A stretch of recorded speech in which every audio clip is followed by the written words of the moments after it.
Hello everyone, welcome to the last, honest, I'm sure it will be, video of 2024. Okay, so I did a bit of moving things around inside the tank.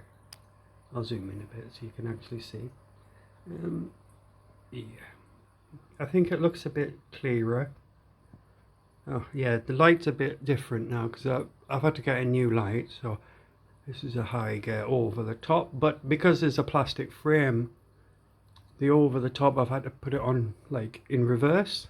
But it does the job. There's a bit of bothos.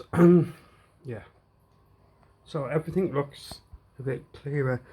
I moved a lot of the duckweed off the top. There's still some in there. I'm not overly fussed, but yeah, it looks a bit clearer and everybody's doing their thing now.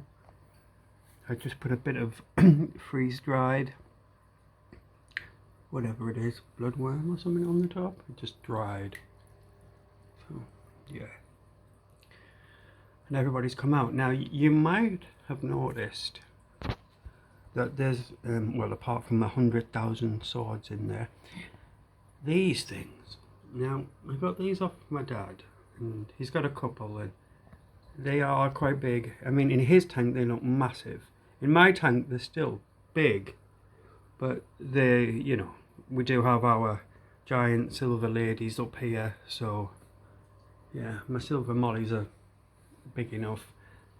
So anyway, these, come on, come out to the front. I think, right, that they are, I want to say some sort of like denizen bar. Stop moving around. Well, bloody fish. Yeah, they are quite big. And normally they'll come out to the front. Will you come out to the front now? Have I fooled you? Yes. Alright. I think the denizen barbs. They're probably not. There'll be something. But yeah. I'll check again. I've looked, but and he doesn't know what they were. I can't remember. That's what happens when you get into your 70s. Never mind. You're right. But yeah, all the other fish are doing well. I moved the tub around, me dump tub, as I like to call it. I put a bit of stuff in the bottom for hidey spots. I mean, I call it a dump tub, but it's got a Fluval 3 in there, and stone. It's not exactly, what I mean. It's very clean in there. Let's put it that way. And it's just full of swords again, endless, and some black mollies. So that's good. Plenty of space to grow out in there. It's quite a big tub. It's as many litres as the other tank. In here, Aspidoras are doing their thing. I yonked out a load of snails, but snails. Plant started to wither a bit, but it started to put some new shoots out, which are good. Aspidoras. Oh, I moved some of the rocks around, stones, whatever. So I put one in here. Cherry barbers are doing their thing. Still haven't seen any fry or eggs.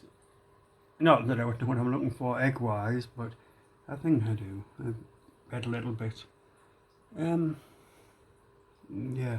I've noticed different size Aspidoras, so that's good. So there's another wave have survived in there. And as for this tank, well, this thing, I keep saying I want to get the fish out of here, and so this is my next job, because the swordtails in here have just, the babies are now no longer babies, and if you look, there's just loads of them in there. So they need to come out, but there's also, surprisingly, loads of shrimps everywhere, which is good. I mean, that's what I wanted in this tank.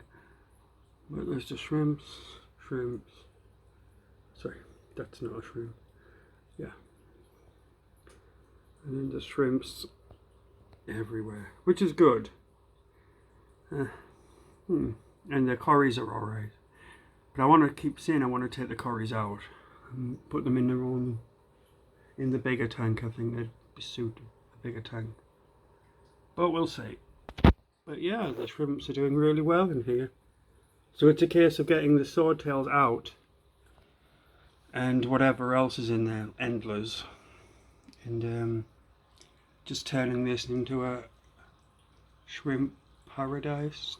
But yeah, that's it. So I hope you all have had a nice Christmas and Hanukkah and whatever religious festival you have, solstice and divine donuts or whatever. And yeah, I will see you all in the new year. Have fun. Don't drink too much or eat too many donuts. Bye.